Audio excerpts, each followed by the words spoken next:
Hello, this is Kyle from Marble Environmental Imaging. In this tutorial we're going to go over how Google Earth Pro can be utilized to mirror some of the functionality of a traditional ArcGIS program like ArcGIS. This tutorial is running in coordination right now with the bulletin that we have up, and our past bulletin we have about how Google Earth Pro can be used to, or some of the benefits that can be realized by doing this. So we're going to walk through some of the steps that we utilize in terms of migrating from a traditional GIS system like ArcGIS into Google Earth Pro. Google Earth Pro is not what is considered to be a traditional GIS system. However, it does have a lot of the basic functionality that ArcGIS does have.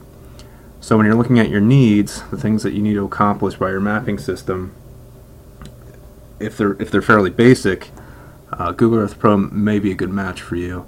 And we'll talk about this in terms of importing spatial data. So Google Earth Pro has the ability to do that, and it can import a variety of different spatial formats. It also allows you to create some basic spatial data such as lines or points or polygons. It'll allow you to calculate these measurements so you can get acreages or length. And you can also print maps, whether digitally or through hard copy. So the next step in determining if this is appropriate for you is looking at the format. So we'll open Google Earth Pro here. And what we're going to do is we're going to jump ahead just a bit, but I want to show you all the files that Google Earth Pro can import directly. And as you see, there's quite a few. Some of the ones that would probably be used the most are the ESRI shapefile. It's right here. GeoTIFFs if you have georectified images such as or orthorectified images such as quad maps. You really have all the aerials probably that you'll need unless you have some updated or higher resolution ones that you want to import, but it'll do that as well. Those are the two formats that I see being most utilized. Maybe some MicroStation, some DGN, or some CAD files from engineers, but I think really shape files are probably getting the most commonly utilized. So going from here, in terms of migrating over to Google Earth Pro, what we suggest is to compile a list of all the data that you have or that you need, and run through the formats that it's in. My guess is the majority of it's in shapefile format. And the great thing about Google Earth Pro right now is that it can import directly. It doesn't have to go through a separate conversion. It doesn't have to convert into KML before importing it. It allows you to import it directly, and that's what we're going to show you how to do right here. So we have Google Earth Pro up and running. Got basically everything checked off except for some of the more basic stuff. So what we're going to do is we'll go back, but so we've got Google Earth Pro open. We got our toolbar up here, and we're going to go to File, and we're going to drop down to Import. And so what we'll do is there's this drop down in the bottom right hand corner, and we're going to navigate to the type of data that we know we have. So shapefile is very common. We'll go to Shapefile, and it'll pull up all of the shape files that we have in our folder here. So you can navigate to wherever you keep your data, but it'll only pull up the shape files.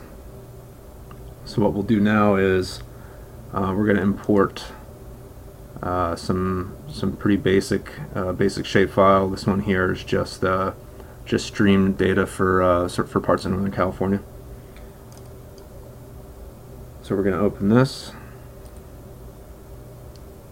and we'll get a message here. This happens frequently for any large data sets, and it's just import sample. So we're going to import all right here. Click import all to import the entire data set, which is what we want. So like I said, this is a pretty basic shapefile in terms of symbology or complexity. And then for every data set that you import, you'll get this message. Do you want to apply a style template to the features you ingested? And the short answer to this is if you hit no, the program will automatically assign a color based on a feature class. I'm sorry, based on a field.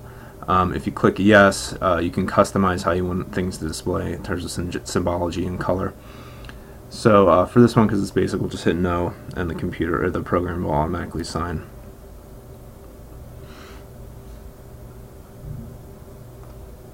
And so it'll zoom us out to the extent of our data. When you do import data into Google Earth Pro, it'll drop in the temporary places here, and in a little bit we'll go over how to move that around and make it look the way you want to look. So there's our shapefile that's been imported into Google Earth Pro, and it's all one color, one symbology, and these are basically creeks and rivers throughout Northern California. Google Earth Pro also allows you to do a basic query on these, and you'll see it drop from the pan right there to a point, to a cursor. And you can click on that, and it'll give you all the data that's in the attribute table. If you open up an ArcGIS, it's all the same data. You will get things like the creek name, you get the length of that reach, so on and so on. So a lot of that functionality is there. If you're just looking at visualization, if you're looking to see where things are, this is very easy to do in Google Earth. You also have the added benefit of historical aerials, which are really helpful. You can see what was where when. These go back quite some time. So that's just an added benefit of using this over a traditional ArcGIS system. So we'll get rid of that. So we're going to remove this one. We're going to go back and we're going to add a data set that's a little more that we're going to have to require to have some symbology, because it's broken up by a certain field or a certain field that we want to visualize. So we're going to go back to File, and we'll drop down to Import, and we'll look at this is some habitat data. And so we're going to go through the same process. This is a fairly large data set, so we're going to go to Import All, import the data, and we're going to go back to, do you want to apply a style template to the field you ingested? For this one, we're going to click Yes, simply because there's a certain way that we want it to look. And Google Earth will store your template, your templates based on your style. But for this one, we'll create a new template.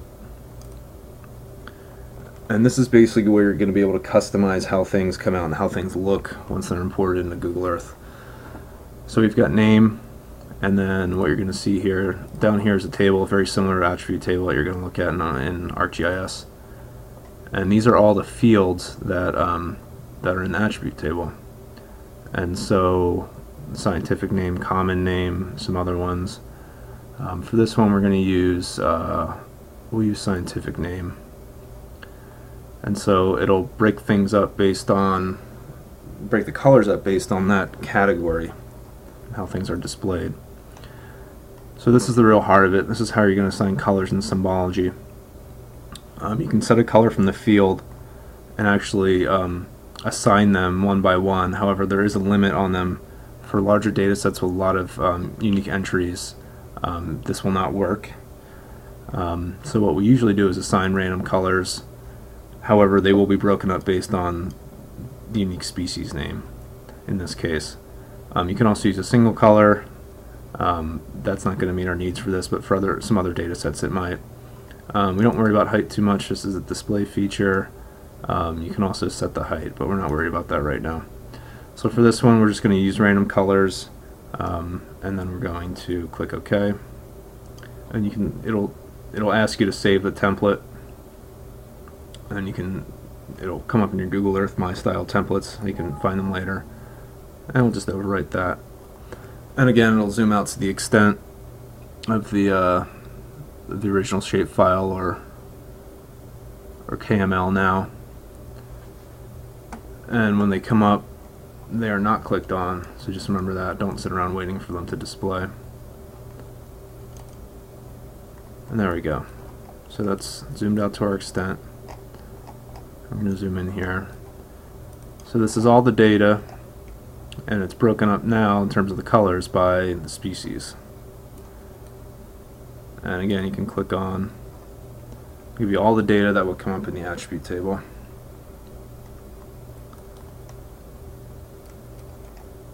Zoom in here so we can show you a little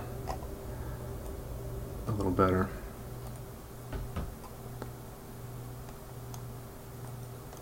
Let me use these two.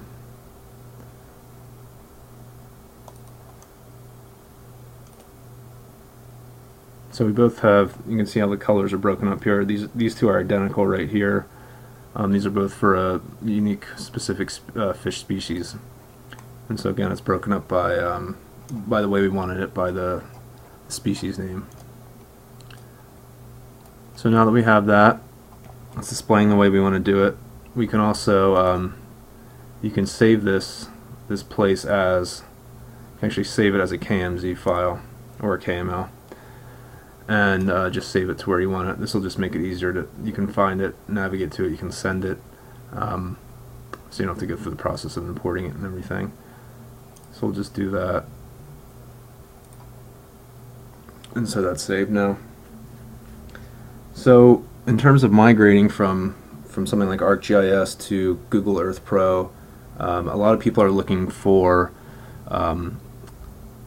same type of visualization in terms of the table of contents and how data is displayed, how it's accessible. And so the best way to look at this as your places here, we're going to look at that as a table of contents for in ArcGIS. And it's set up a very similar way. There's folders, and then there's your data, and then there's a checkbox. In terms of the way it looks and functions, it's very, very similar to ArcGIS, so getting used to that is not a problem. And so what I'll do is I'll show you how to add folders, and then you can place your data in there, in your unique folders. So in order to do that, we'll go to Add, and we'll drop down to Folder. You can call this folder whatever you want.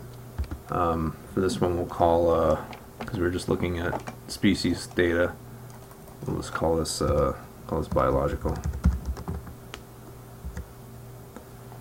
And we'll click OK. So there's our folder. It assigns it to whatever area that you're in currently, but you can always just bump this up. You can drop it back into My Places, and it'll drop it right under that header. So now we've got under My Places, we've got our biological data, and what we're going to do now is we're just going to drag and drop whatever we want into that, and you can see it go under that subheader. So my suggestion is to take things out of temporary places. You can uncheck that as you're importing them and saving them, and then creating the folders that you need, whether you can name them whatever you want, however it's broken up. But just in order to have some organization, it's also to make things as consistent as possible in terms of how you may have been using ArcGIS. So you can add as many as you want in there, and the activation boxes are just the same.